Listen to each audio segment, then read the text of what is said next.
Hello, and welcome to another edition of Sharp Takes. I'm delighted today to have a return visitor, Senator Ruth Hardy, who was part of organizing a really good program at the Virgins High School this past Saturday on what's happening in education today. And I thought I'd ask her to appear on the show and share with us personally where we are at with education financing and reform. So, welcome, Ruth. It's just really great to have you here. Thanks, Dave. It's great to be back. I really appreciate you doing this show. So it's really nice to be back to talk with you about what's going on. Great, yeah. And what is going on? So as you know, there was a major proposal for what's being called an education transformation bill. The governor proposed his proposal at the end of February was when it was formally introduced. And then the House worked on it for the next month to 6 weeks and sent us over to the Senate a really comprehensive bill that includes a lot of different aspects of education system reform. So just to give you an overview a little bit of it, it would change, one of the major pieces is it would change the funding formula from our right now tax capacity based equalization formula to a foundation formula. And I can get into the weeds on that, but that's one major part of it. The House also included a bunch of reforms to education governance and education accountability, changes to the State Board of Education, changes to oversight and standards and the rules that govern education, including graduation standards and class sizes and things like that. And also some major changes to tax policy and how they relate to schools, how we would provide, how we do and could provide tax relief to lower income Vermonters, how we categorize properties for taxation purposes. So that whole tax part of it's getting a little less attention, but that's a major part of the bill too. So I think those three things, how we fund schools, how we oversee schools, and then how we tax to support schools, are the three major things that came to us. A really comprehensive bill that would go into effect gradually over the next few years. It wouldn't take full effect until FY29, or FY30, I'm sorry, so July 29. So still another 4 years before it would all go into effect in the House version of the bill. So that came over to us a few weeks ago, and it first made a stop in the Senate Education Committee, and they made some major changes to the bill. Not all of which I'm a big fan of, I'll say that for sure. And now the bill is in the Senate Finance Committee, where I'm a member, and we have 4 more days to do our work on it. We got the shortest amount of time, unfortunately, to do our work on it, and then it will pass in the Senate Finance Committee and go to the Senate floor before almost and surely a conference committee will be called with 3 senators and 3 House members to sort of work out the differences before we have a final vote on the bill. And if it passes, send it to the governor. Yeah. So that's where we're at. And I can talk in more detail about any of that if you would like. So that brings up just a whole raft of questions. Yeah. I guess I'll start with the last comment. If it passes, what if it doesn't pass? Or what if the governor vetoes it and the legislature fails to override the veto? What happens? Yeah, that's a great question. As you know, in the House, it wasn't a done deal. They had a little bit of a challenge getting it out of the House. And I think we might have a real mixed vote in the Senate as well. I And a lot of that has to do with, as you know, people in the legislature, their perspective on education often doesn't fall along party lines at Yeah. all. It falls along geographic lines. Rural and urban in Yeah, some ways. rural, Yeah. urban, whether you're in an area of the state that has depended on private schools or not, Yeah. whether you're in a mountainous region, small town, big town. So there are all these different factors that factor in. So in the House, there were a lot of Democrats who voted against it and some Republicans that voted for it. And I think we'll see the same thing in the Senate. If if we don't get a bill that the governor will sign, or if we aren't able to pass something in general, then we would stay with our current system. And I think that there are pluses and minuses to that. I mean, I think going through major transformation right now is challenging given the instability at the federal level. So there are people who think, wait, we should be waiting to do this until after the federal situation calms down, maybe after Trump is no longer president, for example. Then there are people who feel like it's urgent and that we have to do something right now because the property taxes last year were so difficult and so high. But if we stay with our current system, I think next year we would probably try to make reforms to that Yeah. to make it more palatable to taxpayers. But I don't know. It'll Yeah. be interesting to see. It will be. And so, along with that, another question that came up, or thought that came up in my mind, was this timeline business. Yeah. And it was said on Saturday that Addison County would be one of the counties that would be the districts in Addison County would be districts that would receive less money and would have to, you know, make bigger changes with regard to pupil costs in Yep. the short term. And I'm wondering if in a cart horse sort of question, is the restriction on funding and the change to this formula notion going to precede any ability for towns and school districts to merge or close buildings or do whatever they need to do to try to reduce pupil costs? Yeah. That's a great question. And the the governor has been really adamant that things happen quickly. And the Senate Education Committee agreed with him and wanted things to happen more quickly. The House, as I said, had a longer 4-year roll in. The governor and the Senate Education Committee reduced that to 2 years. I think 2 years is completely unrealistic because there are so many major changes that need to happen. Um, the foundation formula that was sent to us from the House actually is based on current costs in our education system. So the transition for most districts would be less um, stark under the House's version because it is based on current costs. That being said, there are districts like the 3 major districts in Addison County, or even the four of them, in fact, that would see major reductions in the amount of funding that they get, in large part because Addison County um, uh, funds its schools well, and in ACSD, the Middlebury area almost always passes the budget, and the other 2 districts are quite small, and therefore their per pupil costs are higher.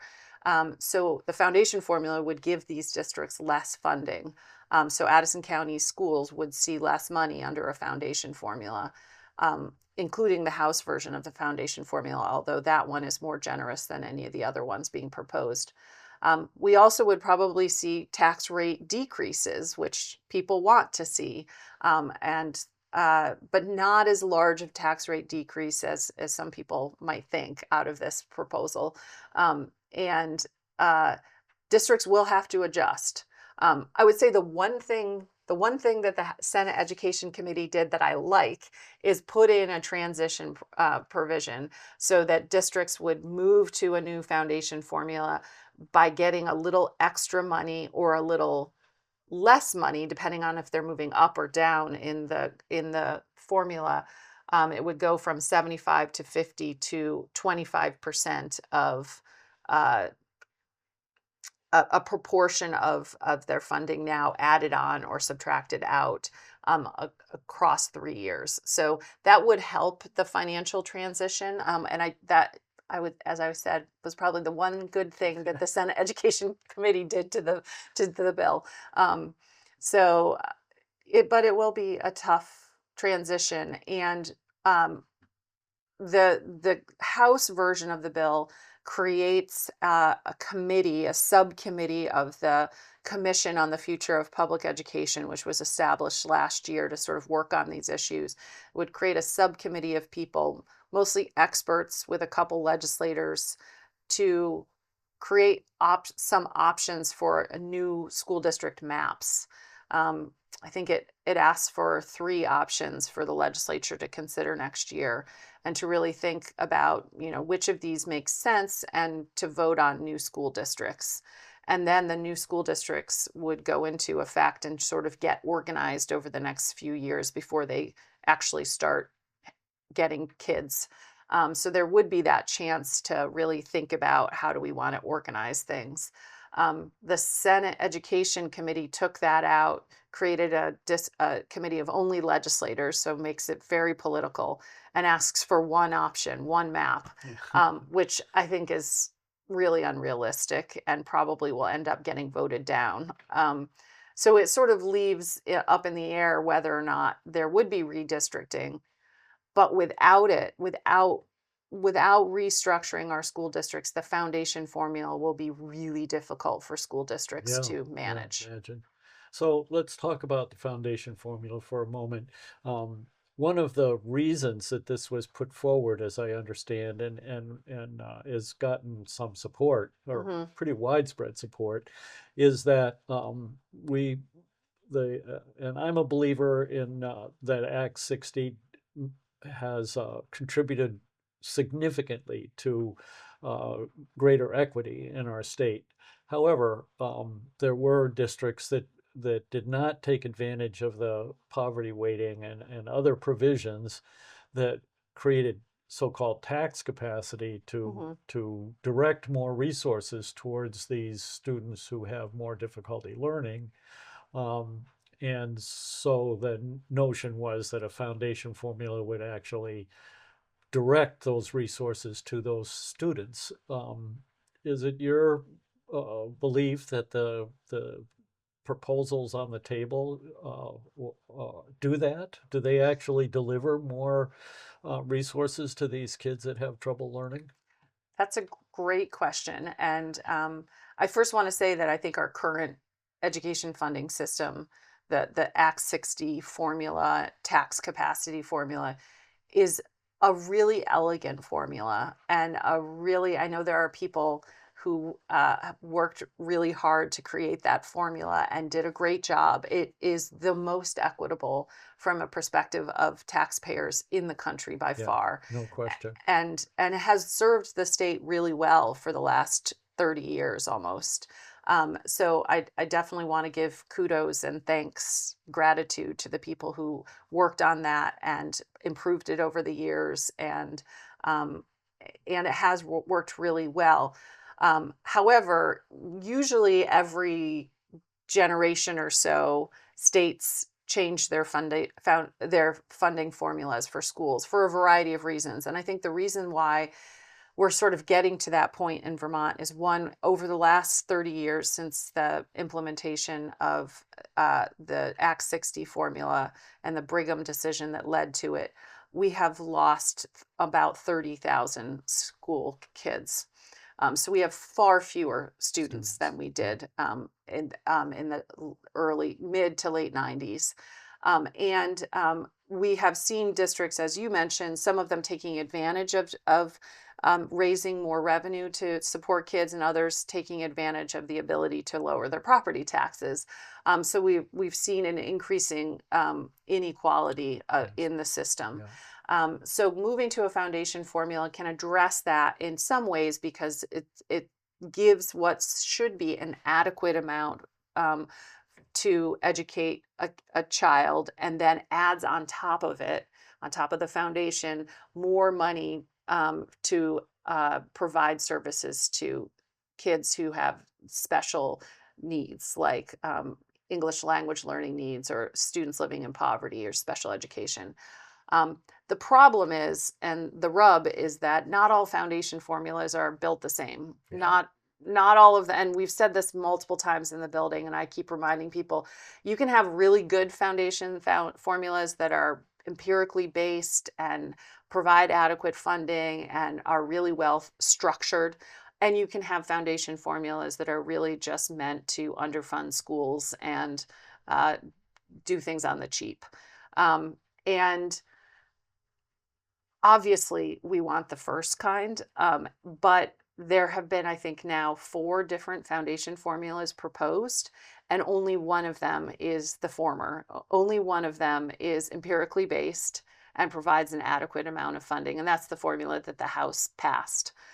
So what the governor originally proposed was not adequate for our current system of schools.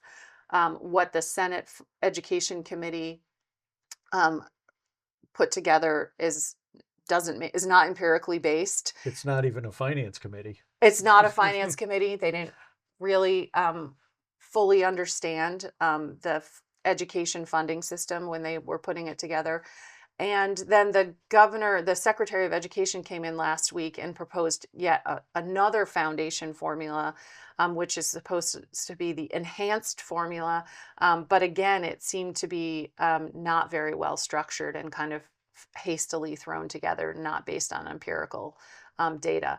So I very much hope that the Senate Finance Committee goes back to the House version of the foundation formula, which is empirically based and is really structured to provide an adequate amount of funding to ensure that students in Vermont are educated to a standard that we have agreed is an appropriate standard, and does it as efficiently as possible.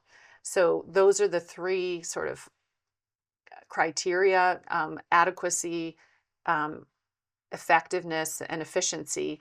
And the empirically based formula, which is based on data of how much it costs to run Vermont schools, is by far the best way. The other 3 formulas don't meet Yeah. those standards. So I have hopes and fears about what might happen with the foundation formula Yeah. for an adequate education. So both our boys went through Mount Abe, graduated from Mount Abe, and got what I thought was an excellent education. I'm not really striving for an adequate education. I think we have experienced in Vermont an excellent education in the top 5 in the country for the last 20 or 30 years, including the fact that we graduate so many of our students so that we address these difficulties that some students have learning and bring them along as well. Yep. So I have concerns about just the notion of adequacy. Mm-hmm. I also have concerns about, I think that what a number of districts are going to do is they're going to say adequate isn't enough and we want to spend more and deliver more to our students. And so they're going to vote bigger budgets Mm-hmm. than the foundation formula provides for. Mm-hmm. So what's the mechanism? I know in the past under Act 60 there was a high spending threshold, so there was extra tax penalties for those communities, which both act as a regulator on the one hand. It also acted as a safety valve, if you were, for those districts who felt strongly that they needed to spend more money in their district. Mm-hmm. Yeah, so in the bill as it was sent to us from the House, it included a provision that would allow districts to vote to spend up to 10% above the foundation amount. And the foundation amount plus the weights are called the equal opportunity payments, or the EOPs. So it would be 10% above the EOP payments. So the foundation plus the weights. And there are a lot of different mechanisms for doing that. So first of all, it would be capped at 10%. And I think it's really important for people to understand that under a foundation formula, people would no longer vote on the regular budgets like we do now. You know, everybody goes out and gets a vote on their school budgets. Under a foundation formula, that wouldn't happen anymore. The only thing that people would vote on is if they were going to spend above the foundation formula. So the mechanisms would be capping it at 10%. And then, and this is still being debated, how do we equalize that so that it's not just all the wealthy districts that get to spend higher and the less wealthy districts don't get stuck. Yeah, they get stuck.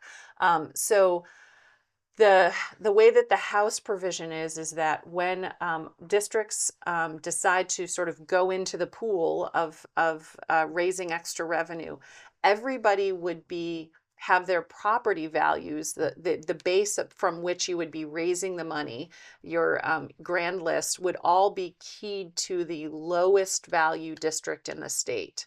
Oh, So everybody would be essentially on equal footing, wow. so that nobody could say raise more because they're wealthy district, Yeah. and have high property values. And so the lowest value district could raise up to 10% and they would just get that 10%. But anybody above the lowest value district would end up, their tax rate, because they're keyed to the lowest value district, they would end up raising more money. They would only get to keep the 10%, and the extra between the 10% and what they've raised, because they're a higher value district, would go into a fund that would be used to support school construction costs.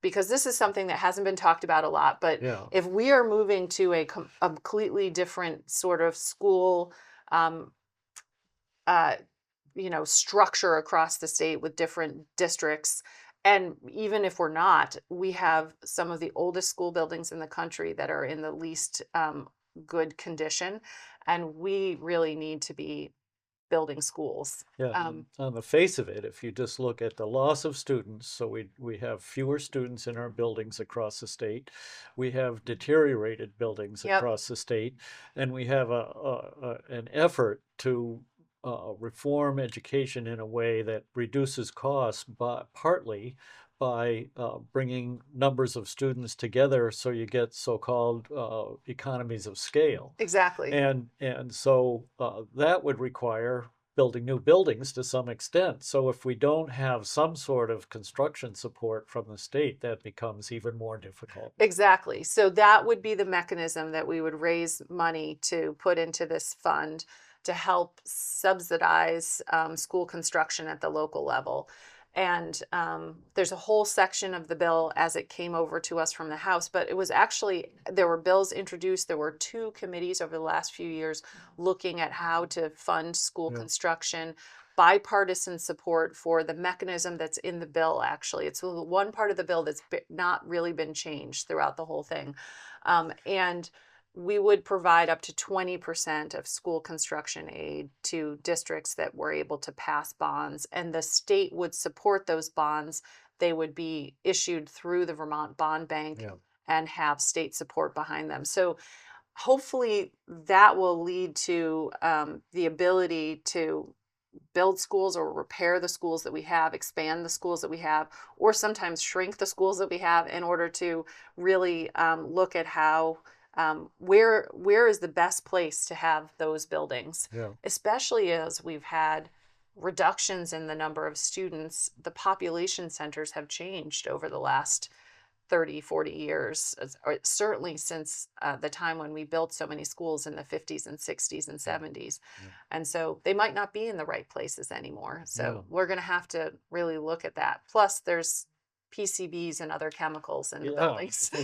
we've discovered some very bad things in schools, and I think I just read last week that Hartford is considering just bulldozing their school. Yeah, It's in such bad shape. yeah, If we're facing stuff like that, I think it's important that we find state support for doing the right thing with regard to construction, so that we accomplish great education for kids at a cost people can afford. Isn't that what we're really trying to accomplish? absolutely. And I think that's the goal. And I mean, and to be fair, I think that's what everybody's goal is. They're just different ways of getting there. And there are a lot of things in the bill overall that if they are done right and structured correctly can lead to that. And I'm just hoping that we're able to get a bill out and signed that actually does that. Otherwise, it's going to be hard for me to vote for Yeah, it. yeah. Well, you're not alone. I think Yeah. that while we can talk about these things in a global sort of way, representatives and senators in the building have constituents back home, Yeah. and one of the really strong groups that's concerned about this and being involved at the state house is people who have small community Mm-hmm. schools Yep. that that they don't want to see leave, even though they may not performing all that well in terms of student outcomes. They are community centers, and Hmm. so people don't want to lose their community center, uh, despite what other problems in terms of the student outcomes and building deterioration and all those other factors. They want to keep their community school. I can't say as I blame them. You know, Hmm. it is a center. It's where people get together. I was just having a conversation with a police officer here in town about regional policing. Hmm. That you know, you get bigger and you lose a sense of community, Hmm. and I think numbers of people are concerned about that. Absolutely. And that has been a concern for decades. I was on a school board when we did Act 46, which was the last um, attempt and was happened in many communities across the state where we merged school districts. And that happened here in Bristol, it happened across Addison County. And that's what I heard loud and clear from a lot of the smallest towns was they didn't want to lose their schools. And I would say a couple things to that. I mean, I think that most of the towns have retained their schools and have been able to continue to have their schools be vibrant and high quality for kids. And I think that one of the goals of the bill all along has been to keep elementary kids close to home, to not have them be in huge regional schools. And I think everybody has supported that. That being said, there are times when schools get too small to be viable, and to provide an excellent education for kids. We just saw that really difficult conversation play out over a number of years with the Ripton School, Yeah, and they did finally decide to not have it open next year for kids. And the 26 kids that were in the slated to be in the school next year are going to go to the Salisbury School, which I think is actually a really great thing for those kids. They stay together as a cohort, as the Ripton kids in the same school, and it helps make the Salisbury School more viable by adding kids to that school. So I do think there are benefits to it. And then a lot of the communities that have seen their schools closed have been able to still maintain the building as a community center. And two of the towns in my district that have gone through that really difficult process have been engaged in a really thoughtful process for figuring out what to do with their buildings. One is Addison, um, and one is Rochester, sort of at the opposite ends of my of the Addison county. Yeah, district. But Addison is using part of its building for a childcare center, part of it for a recreation center for people to come use the gym and the sort of like rec part of it, and then part of it as a satellite library. So that building is being well used as a community resource for younger children, for everybody who wants to exercise in the cold winters, and then as a library, as a branch library for the Bixby Library. So I think that there are ways to use those buildings. And then up in Rochester, there's an ongoing conversation about what to use their high school that closed. And I want to say that the Rochester High School closed, there were only 6 kids in it yeah, in the end. So a lot of times it's really, really hard, but it's really hard to argue that a high school with 6 kids in makes it any makes sense. any sense. And they're having the same conversations about what to do with that building. And there's like conversations about childcare, about a doctor's office in Rochester, about a community center, an arts center, housing, all these things on the table. So in some ways, it helps the community to really focus on how do we build community outside of a school, and Yeah. I think that's really valuable as well. It's really interesting that you brought up that analogy, because as you were talking, I thought about there's an old Bristol high school in Yeah, Bristol that was closed when Mount Abe was built. And what happened to that? Well, there's a gym in there, there's yoga studios, there's other activities in there that the community needs, and has kept that building vital and a good part of the community. So yeah, I think that can happen statewide. yeah, it can. And I think it's painful, but schools in Vermont are by far the smallest in the country, and our school districts are by far the smallest in the country. And so the fact that we have so little scale makes our schools more expensive. And there has to be this conversation. Last year, we heard loud and clear, you should have seen the emails I got and the phone calls I got about that tax increase. Yeah. And people cannot afford our school system as it is right now. And they also want to keep their schools in their communities, and they want to have it the way they want it structured, and they want to have the class sizes they want and everything. But you cannot have both things. So something has to give. Either we decide we're going to pay for the system we have and pay those higher property taxes, or we have to decide we're going to make some changes in order to keep those property taxes lower over the long run. It doesn't mean we're never going to see property tax increases, but over the long run, we can stabilize it and make it more efficient, but not without change. And that's the really hard thing for people. And I'm super empathetic to that. I hear from my constituents all the time, and I want to make everything right for everyone. And it's really a hard thing to do. But I hope that we'll be able to find a place where at least we're focusing on what's best for the kids in the schools, because ultimately the purpose of schools is to educate kids. Yeah. Well, thank you so much, Ruth. And I want to appreciate your work in the legislature. This is not easy.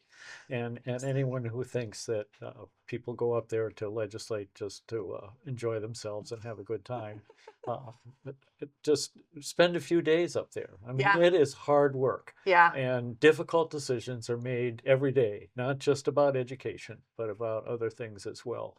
And I want to thank you for your service. And I hope to have you back after this process is complete. Yeah. Well, that'll be 4 years, but I hope to have you back after a governor signs a bill. Yeah, absolutely. And we can review what actually ended up in the bill and how it's going to affect our local communities. That would be great. I look forward to that. Yeah. So thank you very much for coming to the show. Thanks, Dave. And thank you for joining us for another edition of Sharpe Takes.